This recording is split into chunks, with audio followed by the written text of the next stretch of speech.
Political crisis के बारे में तो आप जानते ही होंगे, राजस्थान में पॉलिटिकल क्राइसिस हुआ, लेकिन खैर कांग्रेस ने अपनी सरकार बचा ली। कर्नाटक में पॉलिटिकल क्राइसिस और कांग्रेस और कुमार स्वामी की सरकार गिर गई और बीजेपी ने अपनी सरकार बना ली। मध्य प्रदेश में पॉलिटिकल क्राइसिस हुआ, लेकिन शिवराज सिंह चौहान ने कुछ कांग्रेस के विधायकों को खरीद के अपनी सरकार बना ली, तो राज्य में कांग्रेस की सरकार गिर गई।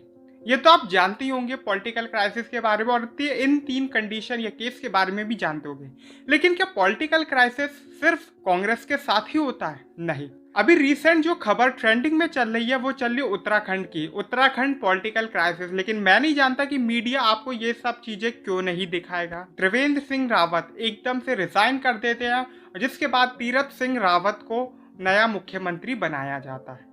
ये दोनों ही बीजेपी के ही है, कोई सरकार गिरी नहीं है, बस हाँ मुख्यमंत्री चेंज हुआ है। ट्यूसडे 9 मार्च को त्रिवेंद्र सिंह रावत रिजाइन करते हैं और अपना जो रेजिग्नेशन है वो बेबी रानी मौर्य, उधर की जो गवर्नर है, उन्हें सौंप देते हैं।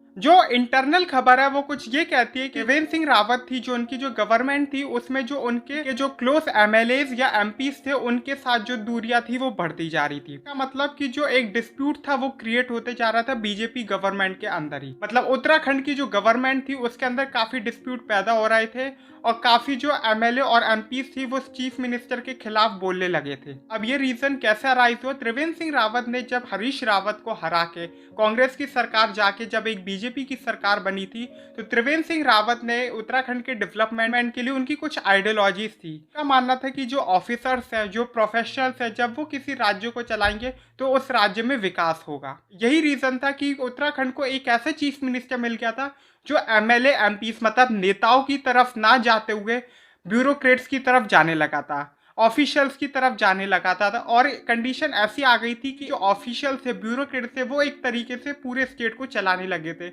ये मेरे ख्याल से ये बात सही भी है। लेकिन अगर मान लीजिए कोई नेता इलेक्शन सिर्फ इसलिए लड़ता है, ये इलेक्शन सिर्फ इसलिए जीतता है ताकि उसका बिजनेस चले, तो उसको तो बुरा लगेगा ही। ऐसा ये ओपिनियन है, हो भी सकता है ये गलत भी हो और ये सही भी हो। इतिहास में भी ऐसा कई बार हुआ है कि गुलाम से सिर्फ गुलामी कराई जाती थी, लेकिन जब गुलाम सोचना शुरू कर देता है उस दिन उसके हाथ या पैर काट दिए जाते थे या उसे मार दिया जाता था। इतिहास भी गवाह इन घटनाओं का।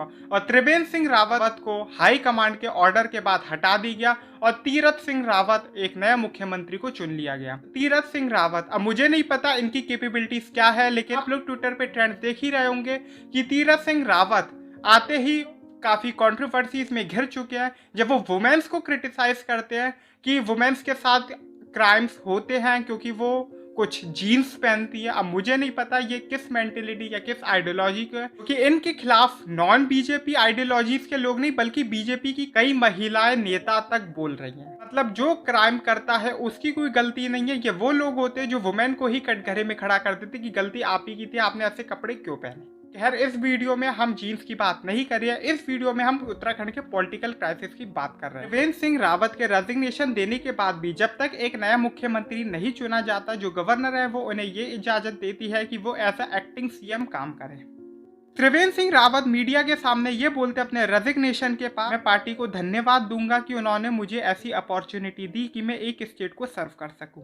The party give me the golden opportunity to serve this state for 4 years. I had never imagined that I would get such an opportunity. The party has now decided the opportunity to serve as a chief minister should be given to someone else. और ये जो dispute था जो MLAs और MPs के था, ये काफी टाइम से देखने को मिल रहा था कि जो सीएम ऑफिस था वो सीएम ऑफिस कोई नेता या मंत्री होल्ड नहीं कर रहा था, ये सारे के सारे ब्यूरोक्रेट्स ही चला रहे थे, जिस वजह से जो एमएलएज और एमपीज थी उनके बीच में ये डिस्प्यूट पैदा होने लगा था। अभी हाल ही में हरिद्वार कुंभ मेला जैसे मेजर प्रोडक्ट से रिलेटेड नैनीताल हाई कोर्ट में एक याचिका भी दायर हुई थी, जिसमें बीजेपी को लग रहा था कि उनका नाम खराब हो रहा है। इवन छत्तीसगढ़ के चीफ मिनिस्टर रमन सिंह और national general secretary Dushyant Kumar Gautam, ये दोनों काफी टाइम से कांटेक्ट में थे उत्तराखंड के, जहाँ पे लोग इनसे शिकायतें कर रहे थे और काफी टाइम से ये हिंट भी आ रहा था कि जो सरकार है वो चेंज होने वाली है। लोगों को आइडिया नहीं था कि बीजेपी की रहेगी कि नहीं रहेगी, लेकिन हाँ ये उन्हें पता चल गया था कि मुख्यमंत्री जरूर चेंज होने वाला है और उन्हें फिर दिल्ली बुलाया गया और होम मिनिस्टर अमित शाह और जेपी नड्डा के साथ उनकी क्या बात हुई ये भी खैर कोई नहीं जानता। अब ये बात तो हुई उत्तराखंड की। बीजेपी ने एक सपना देखा था कि कांग्रेस मुक्त भारत, और बीजेपी की अगर मैं 2014 से लेके आज तक आपको बताऊं तो बीजेपी ने बीजेपी के अलायंस से बंगाल, केरल, पुडुचेरी और कुछ राज्यों को छोड़ के इवन उन्होंने हर राज्य पे रूल किया है। मतलब 2014 से लेके अब तक उन्होंने हर राज्य पे रूल किया, या तो बीजेपी ने या बीजेपी की अलायंस गवर्नमेंट में। लेकिन ये देखा गया है कि बीजेपी के अंदर एक जो लालच था कि हर जगह अपनी सरकार बनाना, जिसकी वजह से आपको कुछ ऐसे केस भी देखने को मिलेंगे जहां पे बीजेपी का सिर्फ एक ही विधायक जीता है लेकिन फिर भी बीजेपी की सरकार बन गई क्योंकि उन्होंने कॉलिजन कर लिया सिर्फ कांग्रेस को हराने के लिए। और ऐसे कई केसेस भी मिलेंगे जहां पे बीजेपी के पास मेजॉरिटी नहीं है फिर भी उन्होंने छोटी पार्टीज के साथ कॉलिजन किया सिर्फ कांग्रेस को हराने के लिए। त्रिवेंद्र सिंह रावत जैसा केस सिर्फ उत्तराखंड में नहीं हुआ है। अगर मैं आपको बताऊं तो जनरल इलेक्शन होने से पहले जब स्टेट इलेक्शन हुए थे मध्य प्रदेश, छत्तीसगढ़ और राजस्थान के, तो तीनों में कांग्रेस की सरकार बनी। छत्तीसगढ़ में कांग्रेस को वोट मिला था क्योंकि लोग बीजेपी से परेशान हो गए थे कि उधर विकास हुआ है नहीं। मध्य प्रदेश में व्यापक घोटाला और घोटाले इतने हो रहे थे लाइन से कि लोग उधर के परेशान थे, जिसमें शिवराज सिंह चौहान की सरकार को हटा के कमलनाथ को मुख्यमंत्री बनाया गया। ये बात अलग है कि शिवराज सिंह चौहान ने कुछ विधायकों को खरीद के वापस अपनी सरकार बना ली। लेकिन अगर हम राजस्थान की बात करें तो लोग कहते हैं कि राजस्थान के अब जो वोटर है वो हर 5 साल में सरकार चेंज करता है। बहुत से लोग ये भी कहते हैं कि कांग्रेस मजबूत हुई थी इसलिए कांग्रेस जीती।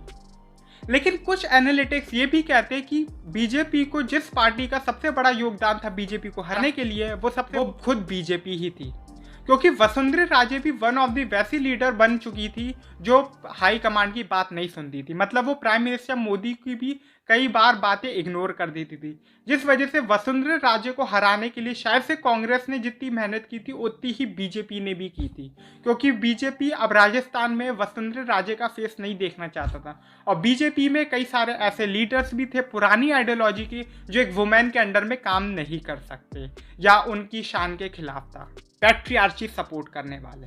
और ऐसा उत्तराखंड ही नहीं या फिर और केस नहीं, हाल ही में कर्नाटका में जिसकी लास्ट गवर्नमेंट भी कांग्रेस की थी, उसके बाद शंकु या हंग असेंबली होने की वजह से जो कांग्रेस है वो एक स्टेप पीछे लेती है और एच.डी. कुमारस्वामी जो कि देवेगौड़ा के बेटे होते हैं उनको चीफ मिनिस्टर बना देती है, जिसकी वजह से इनकी कॉलिजन की गवर्नमेंट बनती है। लेकिन बीजेपी उधर अपनी सरकार बना लेती है, आप जानते हो किस वजह से।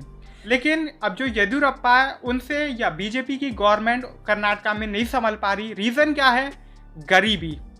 गरीबी खैर मैं नहीं कहूँगा, लेकिन जो कर्नाटका की गवर्नमेंट है वो कई चीज़ों में मनी क्राइसिस या फिर इकोनॉमिक क्राइसिस से जूझ रही है। और जो दूसरी सबसे बड़ी बात है, इंटरनल डिस्प्यूट बढ़ रहा है गवर्नमेंट के बीच में, कि जब भी कोई अपनी ही पार्टी को छोड़ के आपकी गवर्नमेंट फॉर्म करने के लिए आता है, आपकी पार्टी में घुसता है, तो उसे भी कुछ चाहिए। दूसरी बात ये भी है जो सीडी स्कैंडल हुआ है जिसकी वजह से उधर के मिनिस्टर ने हमें हाल ही में रेजिग्नेशन भी दे दिया, लेकिन फिर भी इंटरनल डिस्प्यूट्स बढ़ रहे हैं जिसकी वजह से उन्हें नया कानून भी लाना पड़ा। और ये कंडीशन सिर्फ उत्तराखंड या कर्नाटका भी नहीं है, बीजेपी इसके साथ साथ मणिपुर और त्रिपुरा में भी पॉलिटिकल क्राइसिस झेल रही है। और जो रीज़न है वो सिर्फ एक ही है, बीजेपी के खुद का इंटरनल डिस्प्यूट। मतलब बीजेपी जिसका सपना था कि हर राज्य में उनकी सरकार हो, लेकिन अब वो सरकार है अंदर ही अंदर मतभेद की वजह से टूट रही है। तो गाइस आई होप आप समझ गए होंगे कि उत्तराखंड का पॉलिटिकल क्राइसिस क्या था। नेक्स्ट वीडियो में जो हाल ही में 5 राज्यों में इलेक्शन होने वाले उस पर हम लोग बात करेंगे। सो आप इस वीडियो को लाइक कीजिए, शेयर कीजिए ज़्यादा से ज़्यादा और मेरा चैनल सब्सक्राइब कर दीजिए प्लीज़, और कमेंट कीजिए अपने व्यूज़ और मैं आपके कमेंट का रिप्लाई भी दूंगा।